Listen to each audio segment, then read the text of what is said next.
Um, hey Joy, introduce yourself and tell us about your involvement at UVA.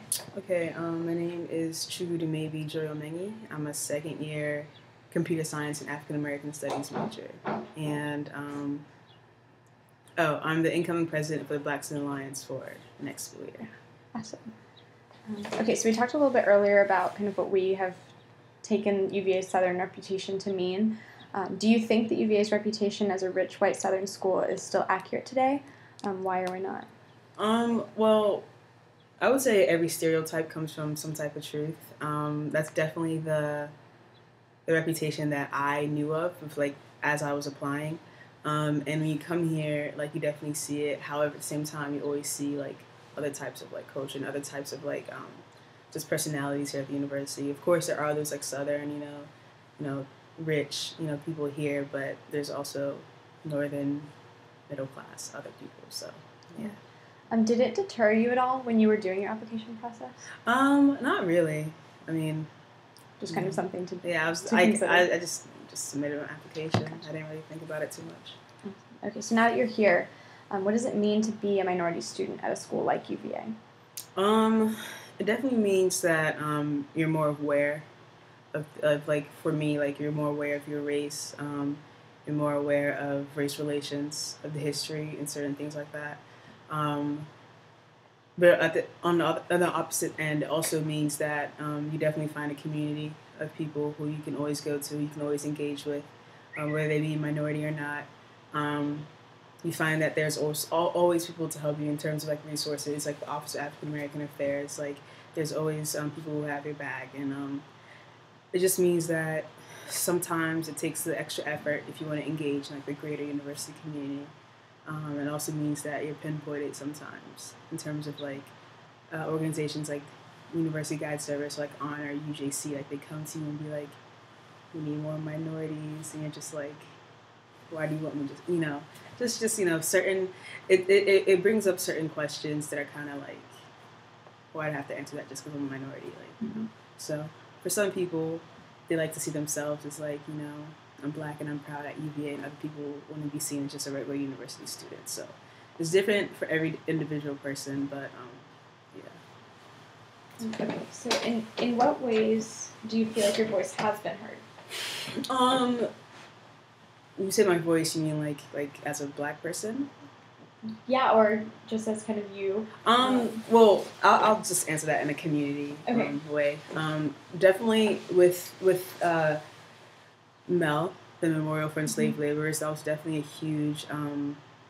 huge part of like our questions being answered in terms of the like the Colonnade Ball. What was it, Colonnade Ball? Yeah, Colonnade Ball we had with University Guide Service, where they donated a good amount of their proceeds from the ball to the Memorial for Enslaved Laborers, and the fact that there's been multiple discussions with administration. Everyone, was on board. So that's definitely something that has been in the works for plenty of years, and it's great that that's now coming to light. You guys also did the Black History Month tours, which I think was amazing. It was really. I did one. I was kind of nervous, but it was cool. Wait, which stop did you go? I did the one with. I was in front of one of the pavilions. It was the one with Uncle something. Uncle Henry. Uncle Henry. The bell ringer. Yeah. I did the first African Americans servants at the university. Yeah, I worked with Caesar. Cecil. White. Yeah, Cecil was really good. Yeah. His was amazing. Yeah. It was so good. His mom was actually the former president of BSA. Oh, I didn't know that. I knew she went here. 80. Yeah, she went here. She was president for, I believe, 2 years. No, I think you're good. We were asking in what ways you felt like your voice had been heard. Oh, okay, yeah. So yeah, just little initiatives like that. Also, in terms of just like looking towards next year, there's always been like a conversation between organizations, again, like Student Council, you guys, Honor, where they always approach minority groups and ask like, how can we, better like market ourselves to minorities, and how can we recruit more minority members?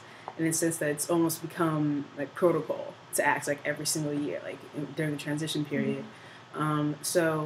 But however, one difference I have noted is that this incoming student council board or team, they definitely, it seems different for them. It seems like they actually like, you know, they're ready to make a change. So that's good. That's definitely, we have some issues as a Black community that we want to address next school year. So and student council so far looks like they're ready to help us. So that's one way, and we've been answered. Yeah. Okay, so you mentioned issues that you wanted to address as a Black community. So the next question plays into that pretty well. And it's just, in what ways do you feel like the voice of the Black community has not been heard? Well, there's always been issues, just like the history of, you know, African Americans at the university. There's always been issues that have been addressed, but have never really been answered. And it's just like, it's a plethora of issues. One that is recent and is recent in most people's minds right now is the declining rate of African Americans at the university. There was a point in 1995 where our peak at 13%, and as of like 3 or so weeks ago, the new statistics that came out were now 6.5%. We've declined a lot.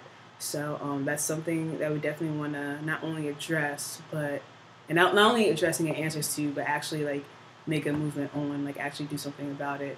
So, but again, it's not something that like, it wasn't like it was ignored. Like obviously, like everyone that sees the numbers like has seen the trend. But even us as a community, we haven't really been like, you know, what's up with that.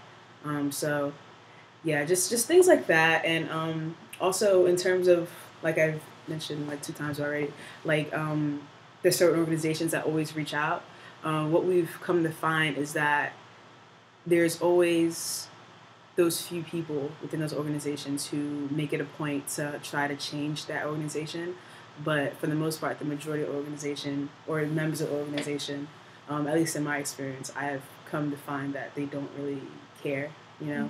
It's something that like, okay, the chair will deal with it. It's not really, you know, my problem or something like that. So yeah, just, it's, then again, you can't change everyone's minds. You can only change those who are willing to change. So, yeah. Our next question was, how have you been underrepresented here?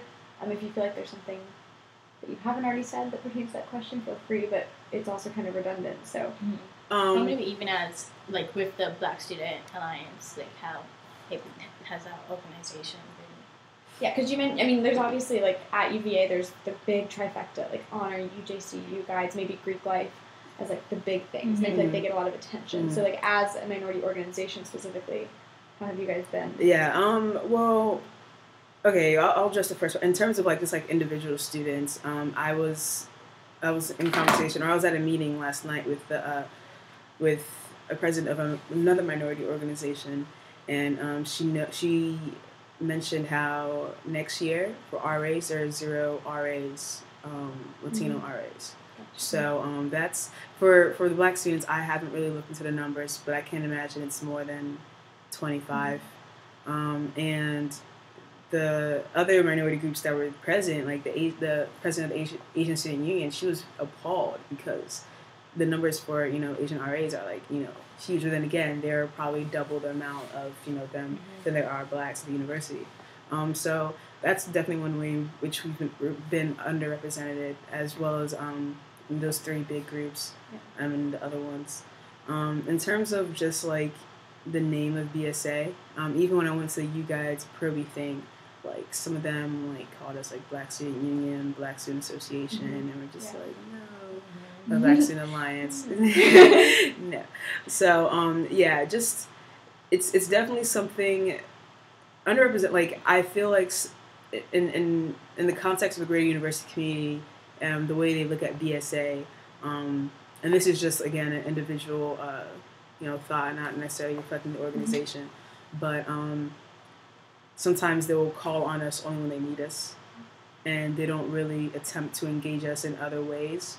Some do, you know, I won't say that not all do, but like, yeah, for the most part, like, it's like, yeah, they just, you know, come to us when they need us, and after that, they don't really, you know, make a mention of anything. So, not only that, but like, I mean, BSA is a CIO, which is, you know, part of the university, but not really. But things like IFC, well, I don't know. Yeah, things like IFC and ISC, I would imagine like official university, like, entities. So I can't really compare. Like, they always talk about IFC, not about BSA, because, we're not like officially a part of the university, affiliated with the university. But yeah, I mean, and then again, it's also sometimes it's on both parts. We might not reach out as much as we should, which is definitely something we're trying to work on next year. But yeah, it's definitely a work in progress. Something that's going to be a work in progress for a very long time. So yeah. Okay, last question. What do you think can be done to improve your UVA experience? You kind of started to hint at some things, but as a minority. Or as a minority organization, or kind of however you want to take it. Yeah. Well, yeah. I've kind of said this already, but like just having actual fruitful conversations with those groups, because we always, like, when I say we always talk to them, we always talk to them, but having things actually like come out of those conversations, that would definitely improve a lot of people's experiences. And in some ways, it's already begun in terms of like IFC and ISC. There's this event called Stroll the Lawn, which Black Greek organizations within the National Pan-Hellenic Council teach, members of IFC and ISC their traditional, like, strolls and steps. And then, like, yeah, it was amazing. It was an amazing show. So there are little efforts like that, and then like the Black History Month tours and things of that nature. Just continuing to do stuff like that, and continuing to, I would say, better identify our issues and bring them to light better, and finding effective ways to address them. Yeah, just doing all those in addition to other things would definitely improve the experience of, myself, BSA, and like a lot of other minority students that I've talked to. So, well, thank you. I'm going to try to stop it without getting my nose in the frame. That would probably be ideal.